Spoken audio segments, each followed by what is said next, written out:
The story of Wagashi, the sweet confections of Japan, is one that begins long before the world had even heard the word dessert. My dear viewers, as I sit here, looking out over my small garden, where the cherry blossoms are in full bloom, I am reminded of the origin of these beautiful sweets that carry the fragrance of our seasons and the depth of our history. Let me take you on this journey, a journey into the past, into tradition, and into the heart of Japan.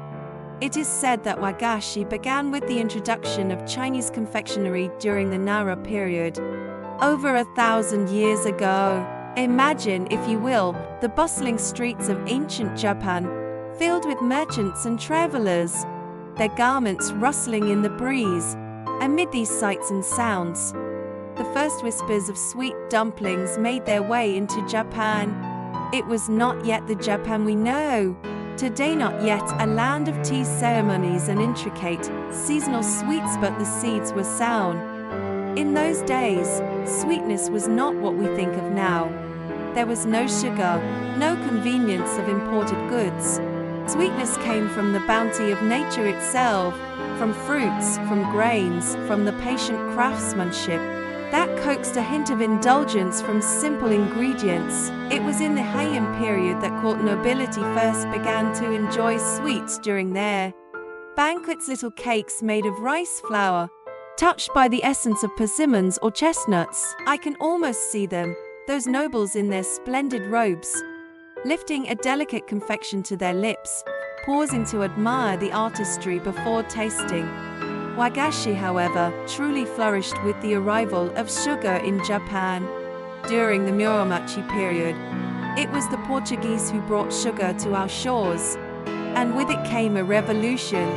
The sugar was precious, a treasure beyond gold, and it transformed how people thought of food. The artisans of Japan began to experiment, and what emerged was an entirely new way of expressing the seasons. Spring was no longer just the scent of blossoms in the air, it became a pastel-colored mochi, soft and sweet, adorned with the essence of cherry leaves. By the Edo period, Wagashi had become an essential part of life. It wasn't simply a food, it was a symbol, a reflection of the world around us. In bustling Edo, the common people began to enjoy Wagashi as part of their everyday life. Small shops would open their doors, selling freshly made dorayaki or yokan. Picture the Edo streets, vendors calling out, the laughter of children, the clack of wooden gate on cobbled lanes. There, a child might run to a sweet shop, eyes wide, as they gazed at the colorful offerings. Each Wagashi told a story of spring rains, of autumn leaves, of fleeting beauty captured in a moment. The culture of Wagashi is inseparably linked with the tea ceremony, a practice introduced by Sen no Riki, who perfected the art of wabicha. In the quiet, refined atmosphere of a tea room, Wagashi became more than just a sweet. It was a pause, a meditation, an appreciation of the present. I still remember my first tea ceremony's soft rustle of the tatami mats, the scent of matcha as it was whisked to a gentle froth, and the delicate sweetness of the Wagashi placed before me. It was a moment of balance, of harmony, the bitterness of the tea offset by the sweetness of the confection, a reminder of the dual nature of life itself.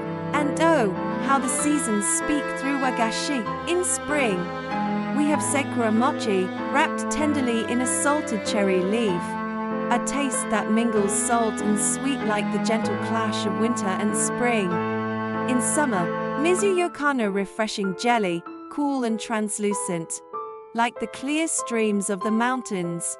Autumn brings kure manju, filled with the warmth of chestnut paste, evoking the crisp air and golden leaves. And in winter, there is nerikuri, molded by artisans into shapes that evoke the stillness and beauty of a snow-covered landscape. Each Wagashi is a poem, a story written in sugar and flour that speaks of time passing and moments cherished. What I find most beautiful about Wagashi is not just their flavors or their delicate appearance, but their ability to connect us to our past. When I bite into a manju, I can feel the weight of centuries behind it, the hands of countless artisans. The evolving tastes of an entire people.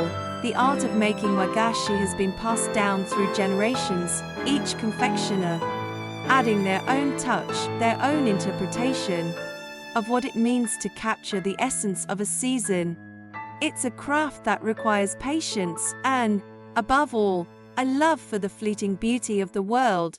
Today, wagashi continues to evolve. Artisans experiment with new ingredients, with modern techniques, but always with an eye toward tradition. You can find wagashi that use matcha from the finest fields of Uji, or confections that incorporate chocolate and even coffee. And yet, even in their modern forms, wagashi retain their spirit of reverence for nature, a respect for time, and a celebration of beauty. It is this timelessness that draws us in, that makes each bite feel like a small moment of harmony. So, my dear viewers, as I sit here, enjoying a cup of green tea with a small plate of wagashi before me, I am reminded of just how special these little sweets are. They are not just food, they are memories, they are stories. They are pieces of a culture that has thrived for centuries. I hope that one day, you too can experience the quiet joy of tasting a wagashi, of letting its sweetness fill you with a sense of peace and connection. If you enjoyed this journey into the sweet traditions of Japan, please consider subscribing to this channel. I would love to share more stories with you, more glimpses into the beauty of Japan's culture, history, and traditions. Don't forget to like this video, and do explore our other content. Together, let's continue this journey of discovery. Thank you, and until next time.